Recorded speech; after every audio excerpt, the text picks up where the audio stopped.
France Inter, le 7-10. Il est américain et pourtant il n'a pas découvert la Lune. Il a découvert Vichy, ou plus exactement le vichisme. Ça ne s'est pas passé en 1969, mais en 1973, date de la parution de son plus célèbre ouvrage intitulé « La France de Vichy ». Cet homme, c'est Robert Paxton. Il est devenu professeur d'histoire émérite à l'Université de Columbia à New York. Cet été, Robert Paxton organise aux États-Unis à la New York Public Library une grande exposition sur la vie littéraire sous l'occupation. Sont exposés plus de 400 documents, dont certains sont inédits, qui éclairent la vie de l'intelligentsia pendant les années noires. Et pour ceux qui ne passeraient pas à New York cet été, les éditions Taillandier viennent de traduire le catalogue de cette exposition. Robert Paxton est avec nous ce matin. Bonjour professeur. Bonjour. Alors expliquez-nous, comment fait-on, Robert Paxton, pour naître en 1932 dans une petite ville de Virginie à Lexington et devenir l'un des plus grands historiens de la France contemporaine? J'avais 13 ans à la fin de la guerre, j'ai été toujours fasciné par la Deuxième Guerre mondiale. Et quand j'ai décidé de devenir historien, c'était vers l'Europe que je tournais et envers la France parce que j'avais étudié un peu le français. Et puis j'ai eu la très bonne fortune de tomber sur les archives allemandes capturées, ouvertes à tout le monde, mais personne n'avait pensé à les consulter. Et donc ça m'a permis une vue différente des rapports entre l'Allemagne et la France de Vichy. Et donc vous avez publié votre thèse en 1963 sur l'armée de Vichy, thèse qui vient d'être publiée en France, ce qui veut dire que 46 ans après, il y a de l'espoir. À partir de ce moment-là, vous n'avez cessé de travailler sur les années noires de la France, Robert Paxton. C'est ça, oui, c'est vrai, c'est un sujet qui vous prend, c'est tellement fascinant. Alors, on partait d'une situation mythologique, d'une hagiographie de la France résistance qui est fort bien résumée dans le très célèbre discours qu'André Malraux consacra au transfert des cendres de Jean Moulin. Pauvre roi supplicié des ombres, regarde ton peuple d'ombre se lever dans la nuit de juin constellée de tortures. Voici le fracas des chars allemands qui remontent vers la Normandie à travers les longues plaines des bestiaux réveillés. Grâce à toi, les chars n'arriveront pas à temps. Et quand la trouée des Alliés commence, regarde, préfet, surgir dans toutes les villes de France les commissaires de la République, sauf lorsqu'on les a tués. Tu as envié comme nous les clochards épiques de Leclerc. Regarde, combattant, tes clochards sortir à quatre pattes de leur maquis de chêne et arrêter avec leurs mains paysannes formées au bazooka l'une des premières divisions cuirassées de l'Empire hitlérien, la division d'Asraïch. Ce discours, Robert Paxton, André Malraux l'a prononcé en décembre 1964. À l'époque, on va dire que l'histoire de la résistance, l'histoire de la France sous l'occupation était racontée par un historien qui s'appelait Robert Aron. Puis vous êtes venu, il y a eu ce qu'on appelle la révolution paxtonienne. Vous êtes modeste, donc vous n'emploierez pas le terme. Et la révolution paxtonienne, elle consiste en premier lieu à dire que Pétain, contrairement à ce que l'on avait pu écrire, n'avait pas été un bouclier pour la France. Oui, le livre de Robert Aron a fait autorité pendant longtemps. Pour Robert Aron, c'est l'Allemagne qui est au centre de tout. Toutes les initiatives viennent de l'Allemagne et le rôle de Vichy, c'est d'essayer de parer les coups, parfois bien, parfois moins bien. Et Pétain est en quelque sorte le bouclier de la France. Mais ce qui est curieux, c'est que Robert Aron n'a jamais essayé d'étudier la politique allemande. Il faut savoir ce que c'était la politique allemande. Et en juin 40, la politique allemande, c'était de laisser libre les mains de la France de Vichy. Hitler l'a expliqué très clairement à Mussolini, c'est dans les documents. Il voulait se concentrer sur l'invasion, son débarquement à lui en Angleterre. Donc il a calculé que les Français voulaient sortir de la guerre, ils voulaient s'administrer eux-mêmes. Mais Robert Aron dit que le statut des Juifs, c'est les Allemands qui l'ont demandé. C'est faux. Les Allemands voulaient autre chose. Les Allemands voulaient envoyer leurs Juifs en France. Ils ne voulaient pas que la France se débarrasse de ces Juifs. Donc pour la première année Vichy a une certaine liberté. Voilà, Mais les choses changent à la fin. En 1944, c'est une image tout à fait différente. L'Allemagne est en difficulté, il prend tout de la France pour nourrir ses armées en Russie, il lutte contre la résistance et l'occupation est devenue très dure. Donc la politique allemande évolue. Et puis alors, l'autre caractéristique de ce que vous découvrez en 1973 dans la France de Vichy, Robert Paxton, c'est de montrer que Vichy est une solution de continuité dans l'histoire de la politique française. Oui, je crois qu'au lieu d'expliquer Vichy comme le résultat d'un dictat allemand, Vichy est la continuation des luttes politiques des années 30, gauche contre droite. Les étudiants en médecine ont manifesté en 1931 contre un surnombre, entre guillemets, de réfugiés juifs parmi les étudiants en médecine. Les professions avaient déjà peur des immigrés. Donc on voit déjà les origines du statut des Juifs, les quotas professionnels. Alors, ce qu'il faut bien dire aux moins de 20 ans qui nous écoutent, c'est qu'en 1973, quand vous publiez ce livre, les réactions ne sont pas unanimes et en tout cas, on ne vous félicite pas. D'abord, vous avez du mal à trouver un éditeur en France. Ensuite, on dit que vos thèses sont un roman et un mauvais roman. Vous avez été surpris par ces réactions, Robert Paxton? Oh non, pas du tout. Je n'attendais pas une réaction très positive. J'étais très content d'avoir un compte-rendu positif dans Le Monde. J'étais surpris, pourtant, que la mauvaise critique venait des universitaires. Au début. Maintenant, les choses ont changé. Je suis plus ou moins accepté par la plupart des universitaires. Alors, les choses ont changé. Néanmoins, le président Mitterrand, en soutenant que Vichy était une parenthèse dans l'histoire de France, allait à l'encontre précisément des thèses que vous aviez avancées dans vos ouvrages, Robert Paxton. Oui. Je crois que c'est toujours le cas. Je crois que la plupart des Français continuent à penser que le maréchal Pétain a sauvé quelque chose et que la plupart des Français ont résisté. Je rencontre des gens, quand j'ai fait des conférences aux États-Unis, il y a toujours un Français émigré qui dit « Ah, mais tout le monde résistait, vous vous trompez ». Je ne crois pas que tout le monde a résisté. Alors aujourd'hui, donc, vous venez pour un ouvrage, un très bel ouvrage publié aux éditions Taillandier, sur les archives de la vie littéraire sous l'occupation. Cet ouvrage, c'est aussi une exposition qui a lieu à New York en collaboration avec l'IMEC, le mémorial de Caen. Dans quel esprit avez-vous conçu cette exposition avec Olivier Corpet et Claire Paulan? Je dois dire que c'est Olivier Corpet qui a conçu l'exposition à la New York Public Library et la New York Public Library m'a invité d'en devenir le commissaire et j'ai accepté avec grand plaisir. Mais Olivier Corpet, c'est vraiment la personne qui a conçu et a dirigé ce projet.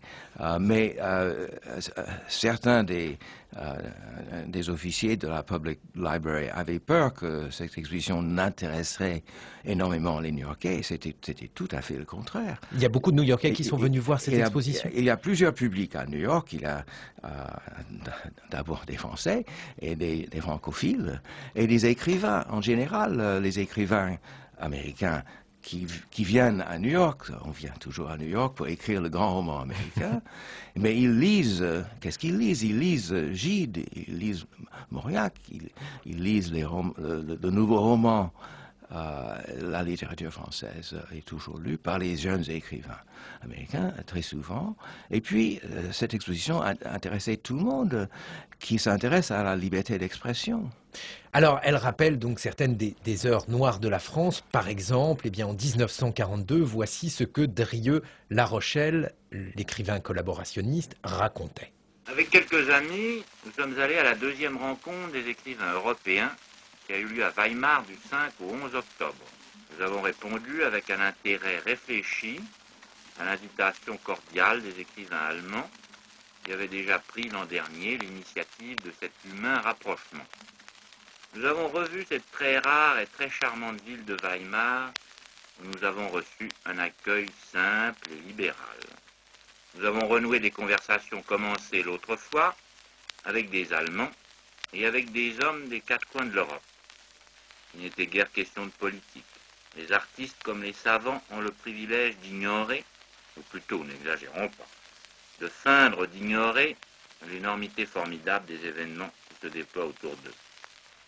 Cela est fort émouvant de voir un artiste finlandais ou un artiste roumain, comme un artiste allemand, alors que leurs patries sont engagées dans la lutte la plus longue et la plus décisive pour toutes les patries d'Europe, de se maintenir capables de parler avec enjouement et profondeur de poésie ou de musique.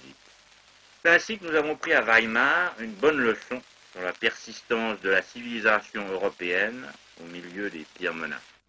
Drieux-La Rochelle, Robert Paxton, c'est le symbole de la collaboration. Oui, le Drieux-La Rochelle était convaincu que la France était décadente, il fallait rénover la France et que la voie du fascisme était la bonne voie. Il craignait le bolchevisme. Un des documents les plus intéressants, c'est une lettre de Drieux à Jean Paulhan, qui sont restés en contact, qui explique que ce sont les Russes qui vont arriver à Berlin le premier si l'Allemand perd la guerre. Donc le gaullisme, c'est l'ami du communisme. Il craignait le communisme au-dessus de tout.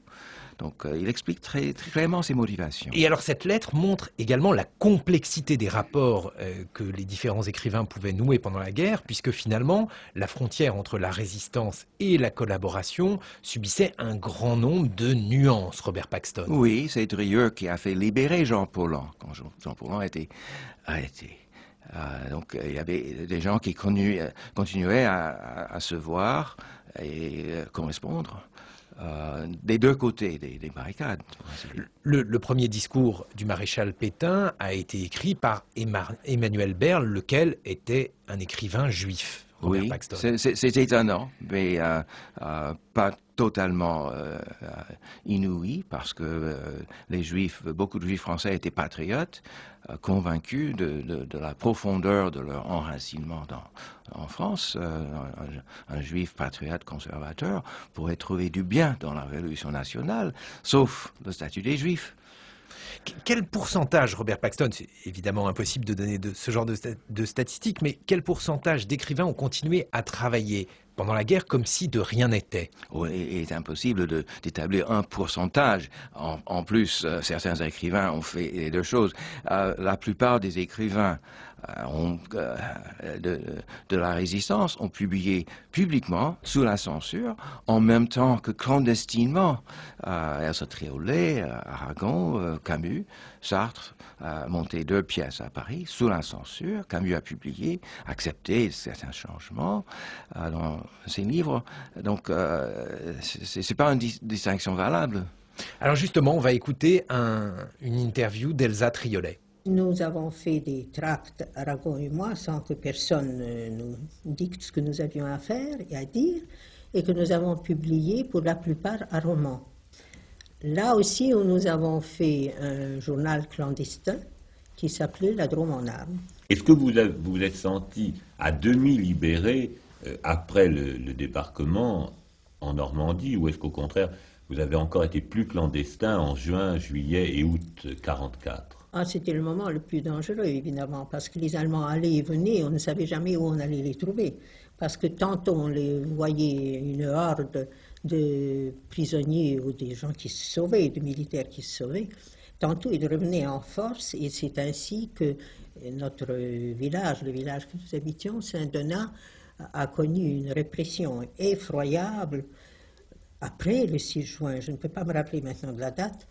Et ainsi, nous sommes partis, Aragon et moi, dans une voiture de Saint-Donat vers Yulfi, en distribuant légalement, semblait-il, la Drôme en armes. Mais quand nous avons voulu revenir, Romans a été repris par les Allemands. Et c'est tout à fait par miracle que nous n'avons pas été pris dans cette affaire. Alors, ce qu'évoque Elsa Triolet dans cette archive, Robert Paxton, c'est la floraison de publications clandestines. Il y en a eu 1015, dites-vous. Apparemment, la Bibliothèque nationale a catalogué 1015 titres de publications clandestines pendant la guerre. certains très petits, rognotypés, mais certains publiés par les presses cachées dans les sous-sols au tirage de milliers d'exemplaires. L'une des plus connues, c'est évidemment L'honneur des poètes, dans lequel est paru sous forme de tract le poème Liberté d'Éluard. Oui, tout à fait. Les poètes, il n'y a presque pas de poètes collaborateurs. Les poètes. Comment cela se fait-il? Comment peut-on expliquer que la poésie, presque en masse, ait décidé de résister, Robert Paxton? Je n'ai pas de bonne explication. C'est une question de choix individu, sans doute, mais c'est étonnant. La floraison de poésie, publiée parfois ouvertement dans les petites revues, parfois clandestinement, comme La Liberté de Paul Éluard. Mais Éluard publié dans les revues publiques, censurées aussi. Et alors, vous citez dans cet ouvrage une conférence inédite de Sartre à Montréal le 10 mars 1946 où il écrit ceci: « La résistance littéraire a une valeur historique et morale considérable, mais sa valeur littéraire jugée avec le recul est moindre », dit Sartre. Oui, en effet, je crois que c'est le fait d'avoir publié un roman comme Le silence de la mer, qui est important, de Vercors. Le grand roman de Vercors, qui a été le premier livre publié par les éditions du Minuit, le fait de l'avoir publié dans une édition très belle, très soigneusement imprimée et reliée à plusieurs centaines d'exemplaires, le fait de l'avoir fait, c'est ça l'importance. C'est pas un très grand roman, c'est un roman bon, mais pas un des grands monuments de la littérature française. Alors, qu'est-ce qui va se passer après la guerre, Robert Paxton? Est-ce qu'il va y avoir une épuration, par exemple, chez les éditeurs? Mais il y aura une épuration très forte parmi les écrivains, parce que les écrivains, ils ont écrit des choses en noir et blanc. Donc, on attendait des écrivains qui montrent le chemin, et parfois ils n'ont pas fait. Donc, on attendait mieux des écrivains. Donc, il y a des écrivains exécutés, etc. Mais chez les éditeurs, il n'y a presque pas eu d'épuration. La petite maison Sorlo, qui a publié les discours de Pétain, est fermée. Robert de Noël, qui a publié Elsa Triolet, mais principalement Céline et Rebatté, il est assassiné par un assassin inconnu, mais Gallimard, qui a publié des deux côtés, un peu tout le monde, qui a publié le NRF de Drieu, il n'a pas été mis en difficulté après les premières semaines, mais après les ardeurs se refroidissent un petit peu. Mais enfin, vous citez par exemple une lettre de Gaston Gallimard où il remercie Jacques Chiffrin qui dirigeait la collection de la Pléiade.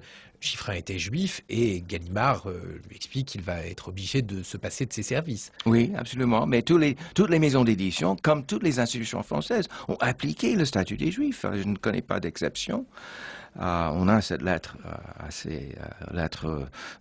très courte, un peu brusque, où il congédie Jacques Chiffrin en application du statut des Juifs, et c'est frappant. Mais